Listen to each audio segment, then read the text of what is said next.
여러 해 동안 사지를 움직일 수 없었던 중풍병자 사람이 있었습니다. 제사장들과 관원들과 서기관들은 그의 상태를 살펴보고 희망이 없다고 단정지었습니다. 그들은 당시에 그가 지은 죄 때문에 그런 지경에 빠지게 되었으므로 그에게는 아무런 희망이 없노라고 말했습니다. 그러나 이 사람은 친구들로부터 힘 있는 치료자에 대해 예수라는 분이 있다는 것을 소문을 통해 알게 되었고 자신이 나을 수 있다고 믿는 믿음을 갖게 되었습니다. 그래서 그의 친구들은 그를 예수께서 가르치고 계신 집으로 데리고 갔지만 군중들이 너무 많아서 그들은 들어갈 곳을 찾지 못했습니다. 그러자 그 중풍병자는 그들에게 지붕의 한 편을 뜯어내고 자신을 방으로 내려달라고 했습니다. 이 이야기를 통하여 중풍병자의 친구들이 어려움이 있어도 포기하지 않고 친구를 예수님께 데려간 것처럼 우리도 도움이 필요한 사람들을 예수님께 인도하기 위해 최선을 다해야 합니다. 오늘 우리가 도움이 필요한 사람들의 친구가 되고 그들의 필요를 알고 마침내 그들을 도울 수 있는 유일한 분이신 예수님께로 인도하는 우리 모두가 되기를 기도합니다. 안녕하세요. 안녕하십니까. 네, 오늘은 8번째 말씀 시간입니다. 예, 제목이 무엇인가요? 도움이 필요한 이들을 위한 선교. 예, 오늘은 우리가 도움이 필요한 사람들을 위해서 어떻게 선교해야 되는지에 대해서 공부해 보도록 하겠습니다. 우리 다 같이 한번 기억절을 보겠습니다.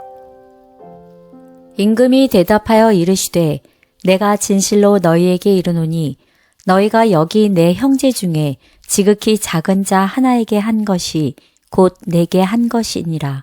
마태복음 25장 40절. 예, 지극히 작은 자 하나가 곧 도움이 필요한 사람이겠지요. 네. 예, 도움이 필요한 사람. 우리 형제들 중에 지극히 작은 자 하나. 우리 교사님께서 또 좋은 또 그림으로 저희 이해를 돕기 위해서 올려놓으셨네요. 예, 여기 있는 한 소녀가 정말 지극히 작은 자 한 사람에게 이 도움을 주는 살인이지요. 네. 그래서 우리 한번 오늘 공부의 계율을 보겠습니다. 도움이 필요한 사람들. 지난 시간에도 제가 말씀을 드린 것 같은데 일반적으로 교회는 도움이 필요한 사람이 오는 걸 좋아할까요? 도움을 주는 사람이 오는 걸 좋아할까요? 일반적으로 솔직히 도움을 교회에 주는 사람이 오는 걸 좋아할 것 같은데요. 그렇죠. 그래서 특별히 이제 개척교회나 어려운 교회 같으면 네, 기도하기를 우리 교회를 와서 우리 교회를 부흥시켜주고 우리에게 재정적으로 또 영적으로 힘이 될 만한 그런 사람들이 이사 왔으면 좋겠다고 기도를 하지만 네. 조그만 교회일수록 오히려 도움을 주는 사람보다는 도움이 필요한 사람들이 많이 찾아오잖아요. 네. 저도 개척교회를 좀 다녀봤는데 정말 그런 것 같아요. 네, 그래서 하나님의 생각은 우리 생각과 다르다는 거지요. 우리가 그런 사람들 섬길 때에 정말 하나님의 능력을 더 강구하게 되고 그렇기 때문에 하나님의 권능하심을 경험하는 그 기회를 네. 어쩌면 우리는 인간의 생각 때문에 그걸 놓칠 수 있다는 그런 얘기를 해보았습니다. 그래서 오늘 공부의 주제는 도움이 필요한 사람들을 우리가 어떻게 선교할 것인가 하는 공부를 해볼 텐데 우리 주변에는 그런 사람들이 정말로 많잖아요. 특별히 어떤 사람이 도움이 필요한 사람인가요? 경제적으로 가난한 사람, 또 심령이 가난한 사람도 마찬가지죠. 가난한 네. 사람, 영적으로 또 실질적으로 가난한 사람들, 또 영적으로도 병든 사람, 또 실질적으로도 아픈 사람들, 또 자기 나라에 살지 않고 머나먼 이국 땅에서 사는 외국인이 또 될 수 있겠죠. 또 과부, 또 고아. 정말 성경에는 이런 사람들의 이야기들이 많이 있습니다. 그래서 이런 사람들은 정말 하나님이 이 세상을 완벽하게 창조했다면 이런 도움이 필요한 사람들의 약한 사람들이 있지 않았겠지요. 그렇지만 우리가 사는 세상이 불완전한 세상입니다. 이런 불완전한 세상에 살기 때문에 이 불완전한 상황 속에서 어쩔 수 없이 생기는 이런 도움이 필요한 사람들이 있습니다. 이 이야기는 여전히 오늘날에도 성경시대에 살았던 사람들처럼 오늘날에도 필요한 사람들이 여전히 존재한다는 것입니다. 따라서 우리는 이 도움이 필요한 사람들의 짐을 덜어주기 위해서 우리가 하나님의 말씀을 우리가 기억하고 우리가 하나님의 말씀에 따라서 이 사람들을 도와주는 것이 필요하겠지요. 그래서 이 오늘 공부할 내용은 도움이 필요한 사람들 우리가 어떻게 대해야 되는지 이 중풍병자가 있었어요. 그래서 그 중풍병자의 친구들이 이 중풍병자를 어떻게 대했는지에 대해서 공부를 하겠고 그 두 번째는 예수님께서 실질적으로 이 도움이 필요한 사람들을 어떻게 도와주셨는지에 대한 예를 공부를 하겠습니다. 그리고 이제 다른 큰 주제로는 특별하게 도움이 필요한 사람들이 있어요. 그 첫 번째로는 이제 난민과 이주민. 이 나라가 없어서 요즘도 이제 정말 전쟁이 일어나서 나라를 떠나는 사람들 있잖아요. 네. 나라를 떠나서 다른 나라 가서 사는 이 난민들. 그리고 어쩔 수 없이 다른 나라 가서 이주하는 사람들 있잖아요. 그 난민과 이주민을 어떻게 도와야 되는지. 그리고 또 이제 고통받는 많은 사람들 있죠. 거기에 대해서 공부를 하겠습니다. 그리고 마지막 주제로는 이렇게 우리가 이 사람들을 돕고자 하는데 그 돕고자 하는 그 모티베이션, 그 동기가 무엇일까요? 무엇이 되어야 하나요? 사랑. 사랑이죠. 어떤 조건이 있지 않다는 것이에요. 네. 내가 어떤 조건 때문에 그 사람들을 도우는 게 아니라 오직 하나님께서 나를 사랑하신 그 큰 사랑으로 인해서 내가 도움을 줘야 된다는 것입니다. 네. 때로는 우리가 어떤 사람을 교회 나오게 하기 위해서 조건적으로 도와주면 안 된다는 것입니다. 근데 보통 그런 마음이 들어요. 네. 무조건적인 예. 정말 그 사람이 불쌍하고 국률하고 내가 하나님께로부터 큰 사랑을 받았기 때문에 그 큰 사랑을 나누는 거지요. 결국 나는 하나님으로부터 오는 빛을 반사하는 거울이 되는 것이지 네. 내가 그 사람을 어떻게 해보려고 내가 교회에 나가게 하려고 해서는 안 된다는 것입니다. 그래서 오늘의 학습 순서를 보면 이 친구들의 믿음을 통해서 그 친구가 살았던 이야기 그리고 오직 그리스도의 방법으로 우리가 이 가난한 사람들, 약한 사람들을 도와야 된다는 것입니다. 그리고 특별한 경우 이민자와 난민의 얘기가 있었고 또 상처받은 사람들을 돕는 방법에 대해서 공부를 하겠고 이러한 모든 것들의 동기는 무엇 때문이라는 것이에요. 하나님께서 우리를 사랑하신 더 큰 사랑 때문에 사랑한다는 내용으로 우리 공부를 다 같이 해보도록 하겠습니다. 네, 그런데 저희가 선교를 하기 위해서 사실은 교회에서 전도회도 하고 또 건강 집회도 하잖아요. 네, 그렇죠. 그것은 이제 실질적으로는 교회에서 하나님의 사랑을 전하는 것이죠. 도움이 네. 필요한 사람들에게. 예. 우리가 도움이 필요한 사람들이 하나님의 사랑을 전했을 때 그 도움을 받은 사람들이 또 같이 자기가 선택을 해서 하나님의 사랑이 너무 감사해서 참 교회 올 수 있는 그런 일들이라면 참 정말로 정말 좋은 경우죠. 네. 그래서 우리가 믿는 사람으로서의 빛과 소금의 역할이 됐고 그것을 하나님의 사랑을 전했을 때 그 사랑이 또 전해지는 그럼 우리 모두가 되기를 바라겠습니다. 아멘. 첫째 날, 친구들의 믿음. 예, 친구들의 믿음입니다. 정말 그 도움이 간절한 그 친구가 있는데 그 친구들 주변에 정말 믿음이 좋은 친구들이 있으면 네. 정말 그 사람이 복인 것 같아요. 복이죠. 네. 예, 그래서 이게 도움이 필요한 사람들을 대했던 그 친구들의 그 믿음 때문에 그 치료된 사람의 이야기를 오늘 공부를 해보도록 하겠습니다. 이 이야기는 여러분 다 아시겠지만 누가복음 5장에 나와 있는 이 중풍병자의 이야기입니다. 여기 한 중풍병자가 이렇게 누워 있어요. 정말 절망적으로. 그때 친구들이 찾아가지요. 그리고 이제 친구들이 이 친구를 예수님께 데려가려고 침상에다 맺고 예수님 앞에 가려고 시도를 했습니다. 네. 그런데 예수님의 그 소문 때문에 너무나 많은 사람들이 가득 찼기 때문에 예수님께 갈 길을 찾지를 못하는 것이에요. 그러니 어떡하겠어요? 이 친구들이, 이 중풍인자가 이제 친구가 부탁하죠. 나를 지붕에 올라가서 기와를 벗기고 나를 예수님께 내려달라고 이렇게 부탁을 합니다. 그때 친구들이, 대단하네요. 예. 친구들이 이제 지붕에 올라가서 이제 기와를 벗기고 병자를 예수님께 내려드리죠. 그랬더니 어떤 일이 있나요? 예수님께서 무엇을 보시고 친구들의 믿음. 친구들의 믿음을 보시고 이 사람아 내 제사함을 받았느니라 하고 이렇게 위로의 말씀하시죠. 그리고 그 사람이 이제 일어나 그 누웠던 것을 가지고 하나님께 영광을 돌리며 자기 집으로 돌아갔던 이 놀라운 기적의 이야기가 있습니다. 그때 보면 이 친구들의 이 도움이 얼마나 절실한지를 우리가 알 수 있는 것이에요. 그래서 누가복음의 5장 이야기는 이 중풍병자의 이야기인데 고침을 받은 이야기지요. 그런데 정말 그 어려움 속에서도 이 포기하지 않았다는 거죠. 첫 번째. 그리고 정말 어렵지만 지붕을 뚫고 예수님께 가야 한다면 그렇게 했다는 것이에요. 지붕을 다른 사람의 집에 지붕을 고치면 나중에 그 손에 끼친 일은 나중에 부담을 해주면 되겠지요. 그리고 예수님은 그 사람을 고치실 때 말씀하시기를 그 사람의 믿음이 아니라 그들의 믿음에 대해서 얘기를 하고 있습니다. 그래서 그들은 친구가 다시 치유돼서 다시 정상적인 삶을 살아갈 수 있게 할 수 있도록 도움을 주었던 이야기입니다. 예수님에 대한 이야기를 듣고 그들은 그분이 기적을 행할 수 있다고 믿었고 즉시 행동에 옮겼습니다. 친구 중 한 명이 어려운 시기에 정말 어려운 일을 겪고 있다는 사실을 알게 되면 우리는 어떻게 해야 될까요? 우리는 그들의 어려움을 덜어주기 위해서 우리의 가능한 모든 것을 해야 된다는 교훈을 받게 되는 것입니다.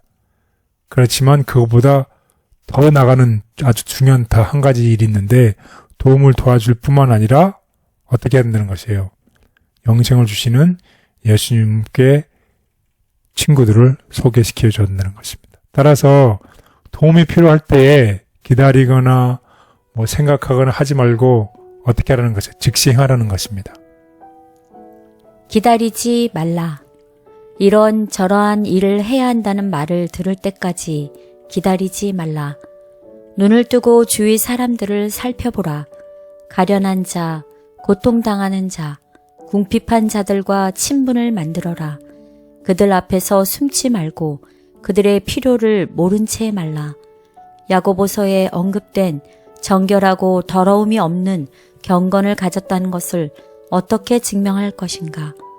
누가 위대한 구속의 계획을 이루기 위해 최선을 다해 애쓸 것인가? 어려움이 있어도 포기하지 않고 친구들이 병자를 예수님께 데려간 것처럼 우리도 도움이 필요한 사람들을 예수님께 인도하기 위해 최선을 다해야 한다. 치료보다 먼저 죄 사함을 주심. 중풍병자를 위한 그리스도의 일은 우리가 해야 할 일의 예증이 된다. 구주께서는 이 중풍병자가 그의 죄로 인해 하나님께 버림을 당했다고 하는 제사장들의 말에 의해 고통을 당하고 있다는 것을 아셨다. 그러므로 그분의 일 중 첫째 것은 그 사람의 마음속에 평안을 주는 것이다. 소자야, 내 죄 사함을 받았느니라. 이 확신이 그의 마음을 평안과 기쁨으로 가득 채웠다. 포기하지 않고 최선을 다한 친구들의 모범을 보여주셔서 감사합니다. 이런저런 핑계로 그들처럼 노력을 다하지 못한 제 모습을 반성합니다. 저에게도 그들이 가졌던 믿음과 확신을 주시고 유일한 도움이신 예수님께 나아가게 하옵소서. 아멘. 둘째 날, 오직 그리스도의 방법으로. 가난한 사람들, 필요한 사람들을 어떻게 도왔는지 예수님께서는 어떻게 하셨는지에 대해서 그 방법에 대해서 우리 공부를 해보도록 하겠습니다. 그 치료봉사라는 책이 있어요. 그 책에 보면 특별히 도움이 필요한 사람들을 섬기는 예수님의 5가지 단계가 나와 있어요. 우리 한번 그 단계를 한번 볼까요? 오직 그리스도의 방법을 사용함으로써만 사람들을 접촉할 때 참 성공을 거둘 것이다. 구주께서는 사람들의 유익을 소원하는 분으로서 그들과 섞이셨다. 그분께서는 그들에 대한 당신의 동정심을 보여주시고 그들의 필요를 따라 봉사하시고 그들의 신임을 얻으셨다. 그 후에 그분께서는 나를 따라오라고 그들에게 명령하셨다. 네, 여기에 보면 제가 이제 하이라이트 해놨죠. 첫 번째는 도움이 필요한 사람들과 어떻게 하셨다는 것이에요. 섞이셨죠. 그리고 두 번째로는 그들에게 어떻게 했어요. 동정심을 보여주셨고, 세 번째는 그들에게 어떻게 했어요. 그들의 필요를 따라서 봉사해 주셨고, 그 다음에 네 번째 단계는 그렇게 한 다음에 그 사람들로부터 어떻게 신임을 얻으셨고, 그런 다음에 비로소 예수님께서 나를 따라오라고 명령하셨다는 것이에요. 여러분들, 우리도 이런 예수님의 모분을 따라야 된다는 것이에요. 아까 제가 서두에 말씀드렸지만, 교회 나오세요 이렇게 하는 것보다 그 전에 사람들에게 가서 섞이고 관계를 맺고 필요한 사람들에게 동정심을 보여주고 또 그 사람들이 필요가 무엇인지에 따라서 봉사하고 그런 다음에 신임을 얻은 다음에 예수님을 소개하라는 것입니다. 다시 한번 정리를 해보겠습니다. 첫 번째, 예수님께서는 병자, 맹인, 다리 저는 사람, 혈기 마른 사람 가운 바로 그곳에 계셨다는 것이에요. 그래서 우리는 도움이 필요한 사람들과 관계를 맺어서 그들의 필요를 이해하고 어떻게 도와야 할지를 알아야 된다는 것입니다. 두 번째로는 동정심을 보여주는 거죠. 친절하고 그들의 아픔에 공감을 해주는 것입니다. 그리고 나서 비로소 그들의 필요가 무엇인지 귀를 기울여서 정말 우리가 어떻게 이 사람을 도울 수 있는지 필요를 충족시키는 사람들이 있으면 그 사람들을 연결시켜주는 것이죠. 그리고 나서 이 사람들로부터의 관심을 보여줬을 때 이 사람들에게로부터 우리는 이 관계가 신뢰할 만한 관계가 형성이 되는 거죠. 그랬을 때에 비로소 예수님께서 나를 따라오고 하셨던 그 명령으로 우리가 도움을 줬던 사람들에게 어떻게 예수님을 소개해야 된다는 것입니다. 그래서 우리 모두 다 오늘 이 예수님의 5가지 방법을 잘 기억하시고 이 방법대로 실행함으로 우리가 예수님의 사랑을 실천하는 우리 모두가 되기를 바라겠습니다. 예수님이 영혼의 유익을 위하여 사람들에게 다가가셨던 것처럼 우리도 사람들의 신뢰를 얻을 때 그들을 구주에게로 인도할 수 있다. 그가 바랐던 용서와 평강. 그가 만일 예수를 보고 용서와 하늘의 평강의 보증을 받을 수 있다면 그는 하나님의 뜻을 따라 살든지 죽든지 만족할 수 있었다. 이 죽어가는 사람은 내가 예수께서 계신 곳에 나갈 수만 있다면 얼마나 좋으랴고 부르짖었다. 지체할 시간이 없었다. 방탕하던 그의 육신은 이미 쇠퇴의 징조를 보이고 있었다. 그는 친구들에게 자기를 자리에 눕혀서 예수께 운반하여 주기를 간청하였으며 친구들은 그렇게 해주겠다고 즐거이 보증하였다. 예수님의 발자취를 따라가기를 원합니다. 이 세상의 생각과 안목을 버리게 하시고 주께서 보셨던 것처럼 소망을 가지고 바라볼 수 있게 도와주옵소서. 나눠줄 것 없는 부족한 종이지만 유익을 줄 수 있도록 하나님의 은혜로 채워주시옵소서. 아멘. 셋째 날, 이민자와 난민. 예, 특별한 케이스죠. 도움이 필요한 사람들, 이민자와 난민. 어떤 사람입니까? 이 나라가 없어서 또 다른 사람, 혹은 이민 온 사람들이죠. 네. 그 성경에도 보면 뭐라고 얘기를 하고 있나요? 너희는 나그네를 사랑하라. 전에 너희도 애굽 땅에서 나그네 되었음이니라. 예, 우리가 이국 땅, 애굽에서 나그네가 되었기 때문에 나그네를 사랑하라고 얘기를 하고 있습니다. 그래서 어떻게 보면 이 예수님도 어렸을 때에 그 애굽으로 피신했죠. 네. 예, 그때에 어쩌면 예수님도 이미 어렸을 그 나이에 무엇이나요? 난민이었다는 것입니다. 이민자였고 난민이었고 가난한 사람이었다는 것입니다. 또 그 당시에는 수천 명의 사람들이 한 나라에서 다른 나라로 이동하는 일은 없었지만 이 난민과 외국인이 있었다는 것을 꼭 기억하면 좋겠습니다. 그리고 다윗도 이 사울 왕에게 쫓겨서 이 다른 나라 가서도 이렇게 난민 생활을 했었죠. 또 우리가 룻기를 보면 거기에 나오는 이 나오미 이야기도 난민의 생활을 하셨죠. 이민자의 삶을 살았죠. 그래서 특별히 이런 난민과 이민자들은 참으로 어렵죠. 왜 어렵나요? 특히 언어를 모르는 낯선 땅에 가서 살아야 되기 때문에 정말 어려운 일이죠. 깊은 공감을 합니다. 예. 정말 이렇게 이민 와서 살다 보면 참 언어 때문에 좀 어려움을 좀 많이 겪는 것 같아요. 또 주변에서도 역시 그런 분들도 많고요.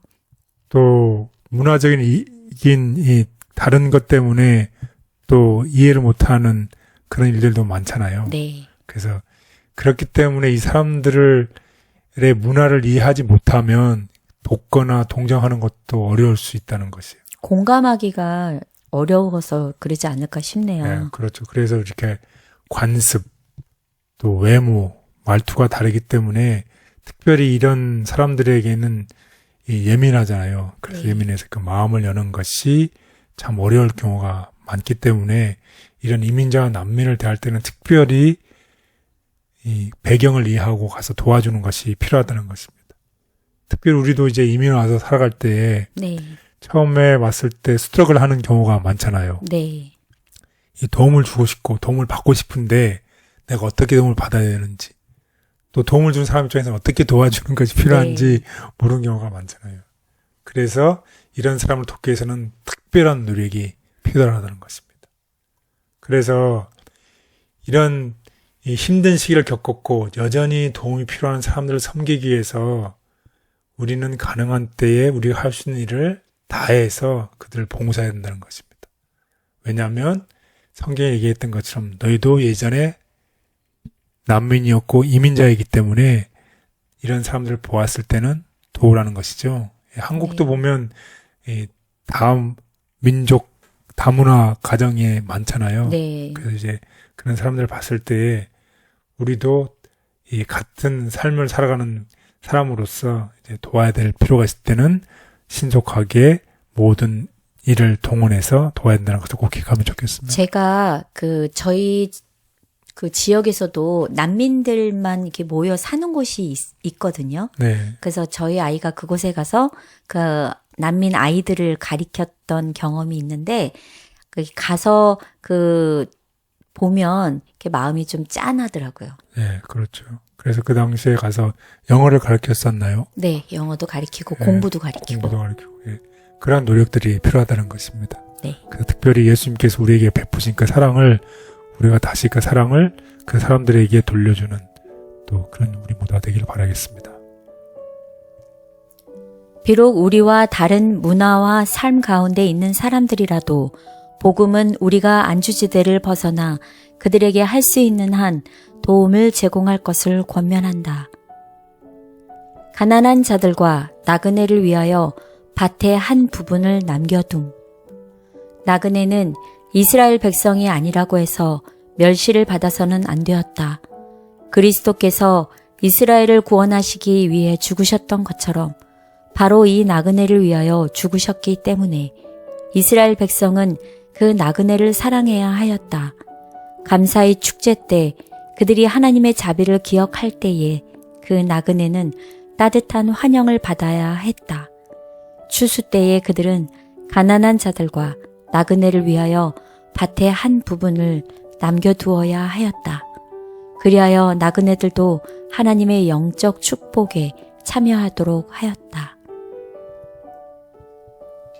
갈 바를 알지 못하고 생사의 갈림길에 있는 난민과 그들의 땅에 여전히 남아 고통당하는 사람들을 위해 기도합니다. 저희가 줄 수 있는 도움은 미약하오니 하나님께서 도와주시고 주의 날이 속히 이르게 하심으로 그 눈물을 씻게 하옵소서. 아멘. 넷째 날, 상처받은 사람을 돕기. 예, 상처받은 사람들을 돕기 참 쉽지 않은데 예수님께서는 뭐라고 말씀하셨나요? 주의 성령이 내게 임하셨으니 이는 가난한 자에게 복음을 전하게 하시려고 내게 기름을 부으시고 나를 보내사 마음이 상한 자를 고치고 포로된 자에게 자유를 눈먼 자에게 다시 보게 함을 전파하며 눌린 자를 자유롭게 하고 누가복음 4장 18절. 예, 메시아의 사명이죠. 마음이 상한 자를 고치고 포로된 자에게 자유를, 눈먼 자에게 다시 보게 함을, 결국 회복시키는 거지요. 우리의 원래 창조되었던 우리를 회복시키는 메시아의 사명입니다. 이 상처받은 사람들이 어떤 계층에 따라서 누구만 상처받고 또 상처를 안 받는 사람이 있을까요? 아니요. 누구나가 다 받을 수 있는 것 같아요. 상처는. 네, 그래서 고통에는 장벽이 없지요. 또 가난한 사람이든 부자든 배운 사람이든 무지한 사람이든 남자든 여자든 모든 사람이 상처를 받지요. 그 부자는 우울증 때문에 고통을 받을 수 있고, 가난한 사람은 배고픔 때문에 고통을 받을 수 있고, 또 누구나 사고를 당할 수 있고, 질병에 걸릴 수 있고, 또 사랑하는 사람을 잃을 수 있는 모든 사람이 이런 고통을 받을 수 있다는 것입니다. 그런데 예수님을 본받아서 우리는 고통받는 사람들에게 다가가서 정말 그 필요를 이해하고 가능한 최선의 도움을 제공해야 되는 것입니다. 근데 가끔은 이렇게 보면요. 상처를 내가 줬다라는 생각보다 내가 상처를 받았다고 생각을 하면서 사는 사람들이 더 많은 것 같아요. 그렇죠. 그래서 내가 상처를 받았다는 생각 때문에 내가 인생의 어두운 부분을 보고 그 시간을 사는 것보다 내가 그 이면에 내가 상처를 받았으면 또 상처받지 않았던 행복한 순간들이 있었겠지요. 네. 아예 없는 건 아니죠. 네. 그래서 그런 이면이 있죠. 동전의 이면에서 동전의 어두운 면을 보면서 많은 시간을 보내는 것보다는 동전의 밝은 부분, 내 인생의 밝은 부분을 보고서 내가 어두운 부분을 극복해내는 그런 노력이, 그런 태도가 있으면 네. 인생을 좀 더 쉽게 밝게 살아갈 수 있습니다. 따라서 우리는 예수님을 알고 받아들이긴 하지만 이렇게 우리가 상처받은 사람들을 도울 때에 어떤 봉사의 조건이 있어서는 안 된다는 것이에요. 네. 무조건 도와주는 것이죠. 필요한 사람들에게. 우리가 그 사람을 도울 때에 그 사람들이 예수님에 대해서 알 수도 있고 모를 수도 있고 더 알고 싶어 할 수도 있고 그렇지 않을 수도 있는데 이런 것을 가려가면서 그런 사람들을 도와서는 안 된다는 것이에요. 그것이 중요하지 않고 도움 필요한 사람들은 우리가 먼저 도와주어야 된다는 것입니다. 예수님께서 수천 명을 고치셨지만 예수님을 따르는 사람은 극소수에 불과하다는 것을 기억하시면 좋겠습니다.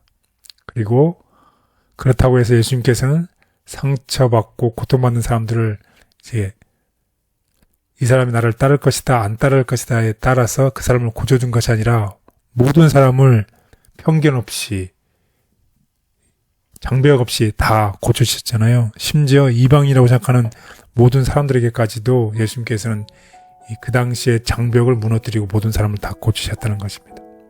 그래서 우리도 어떻게 하자?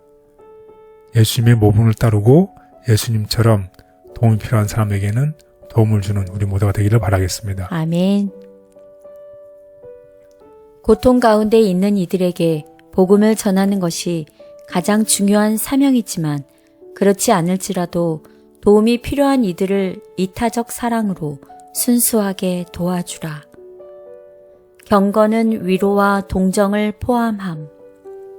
정결하고 더러움이 없는 경건은 과부와 고아를 환난 중에 돌아보고 세상에 물들지 않도록 스스로 지키는 것이라고 정의되어 있다.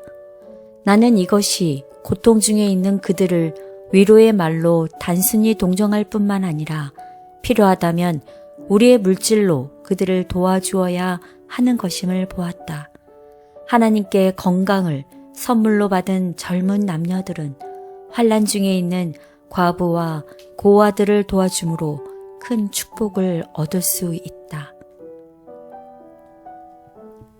사랑으로 인류를 섬기고 도우셨던 예수님의 봉사를 기억하게 하옵소서. 이기심 많은 죄인이지만 주님의 이타적인 사랑을 본받기를 원합니다. 저의 자원은 제한되어 있지만 무한한 주님의 사랑을 마음에 담고 베풀 수 있게 하옵소서. 아멘. 다섯째 날, 더 큰 사랑. 더 큰 사랑. 사랑인데 큰 사랑. 큰 사랑인데 더 큰 사랑. 네. 우리가 남을 돕고자 하는 그 근본적인 동기가 무엇 때문에 그렇다는 것이에요. 우리가 우리끼리 느끼는 사랑 때문이 아니라 예수님이 우리를 사랑하신 더 큰 사랑 때문에 우리가 다른 사람을 섬기고 봉사해야 된다는 뜻입니다. 그래서 성경의 말씀입니다. 돕고자 하는 동기부여. 사람이 친구를 위하여 자기 목숨을 버리면 이보다 더 큰 사랑이 없나니. 요한복음 15장 13절. 그런 말이 있죠. 우리가 다른 사람을 위해서 죽을 수 있나요? 저는 어려울 것 같은데. 그러니까 쉽게 다시 얘기하면 네. 우리가 예수님을 위해서 죽을 수 있나요? 그러면 우리가 예수님을 위해서 살 수는 있나요? 그렇죠. 그게 네. 더 쉽겠죠. 그래서 사는 게 더 쉬울 것 같아요. 네, 그래서 예수님을 위해서 죽을 수 없으면 네. 예수님을 위해서 열심히 살면 됩니다. 네. 그래서 예수님의 사랑 때문에 우리가 사랑을 해야 된다는 얘기죠. 그래서 성경에 보면 항상 가난한 사람은 항상 우리가 있다는 거죠. 왜냐하면 이 세상이 항상 불공평하잖아요. 네. 그러니까 항상 가난한 사람은 있겠지요. 네, 그래서 항상 가난한 사람이 있으면 이런 도움이 끝이 없다는 것이에요. 왜냐하면 불공평한 세상에 이 가난한 사람이 항상 있기 때문에. 그러면서 우리는 스스로에게 물어봐야죠. 왜 우리는 이 사람들을 도와야 할까요? 하나님이 우리를 사랑하시는 것처럼 우리도 사랑하시기 때문, 우리도 그들을 사랑해야 되기 때문이죠. 하나님의 사랑이 우리에게 늘 비치는 그 태양 광선이 늘 비치는 것처럼 우리는 그걸 반사하기만 하면 되잖아요. 네. 우리도 하나님을 본받은 사람이 되어야 된다는 거죠. 일단 그러면 저희가 예수님의 사랑을 느끼고 깨달아야 되겠네요. 그렇죠. 그래서 이런 말이 있어요. 우리가 다른 사람에게 상처받은 것만 생각하면 네. 우리의 삶이 참 우울합니다. 왜냐하면 우리는 그 상황에서 그 생각에서 벗어날 수가 없어요. 근데 그 생각이나 상황을 벗어날 수 있는 일은 예수님의 사랑을, 우리를 사랑하는 그 사랑을 생각할 때에 우리가 그 사랑을 느낄 때에 그 사랑이 우리 마음에 실질적으로 느껴질 때에 우리 이웃을 사랑할 수 있다는 것입니다. 참 어려운 일이지만 그래서 우리가 누구를 사랑해야 된다. 하나님의 사랑을 느껴야 된다는 것입니다. 네. 하나님 우리를 사랑하신 사랑을 느끼는 것, 그것이 중요하다는 것입니다. 그래서 이 사랑은 정말로 모든 우리가 돕는 것을 방해하는 모든 방벽을 어떻게 허물어뜨린다는 것이. 결국 사랑만이 우리가 필요한 사람들에게 다가가서 공감하고 우리가 할 수 있는 모든 방법으로 그들을 돕는 것을 방해할 수 있는 모든 장벽을 허물어뜨릴 수 있는 선입견, 편견 뭐 많잖아요. 네. 그런 것들을 무너뜨릴 수 있는 유일한 것이 무엇이다? 사랑. 사랑은 사랑인데 어떤 사랑이다? 더 큰 사랑. 네, 더 큰 사랑. 하나님이 나를 얼마나 더 크게 사랑하셨는지를 알게 될 때에 그 방벽들이 무너진다는 것입니다. 그래서 이건 특별히 종교가 다르고 관습이 다르고 생활 방식이 다르고 살아온 방식이 다르면 이웃과의 생각도 다르잖아요. 문제 해결 방법도 다르고 그러다 보면 서로가 악의를 하게 되고 컨플릭이 나오고 그럴 때에 이 더 큰 사랑, 예수님의 더 큰 사랑이 정말로 중요하다는 것이에요. 그 사랑 때문에 이 장벽을 무너뜨릴 수 있다는 것입니다. 근데 저희가 종교는 같은데 교회 안에서 종교는 같은데 관습이 다르고 생활 방식이 달라서 그런 일들이 일어나지요. 네. 그래서 어려움이 있을 세대 수 차가 있잖아요. 있죠. 생각의 차이도 있고. 네. 그다음에 이민 왔을 때에 왔던 시기가 다를 수도 있잖아요. 60년대 오신 분, 70년대 오신 분, 90년대 오신 분, 네. 2000년대 오신 분, 2020년대 오신 분 다 다르죠.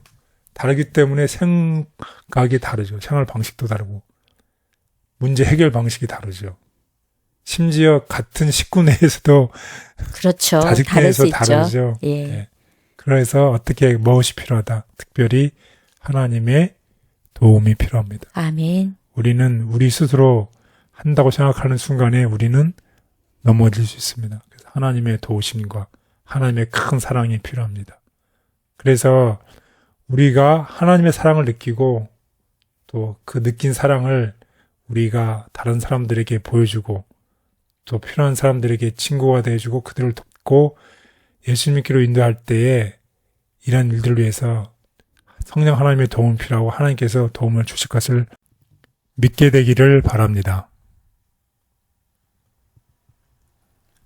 예수께서 자신을 버리시고 사람들을 사랑하신 것처럼 나의 생각이나 문화보다 더 큰 사랑의 마음을 간직하고 영혼을 나눌 수 있는 친구가 되어야 한다.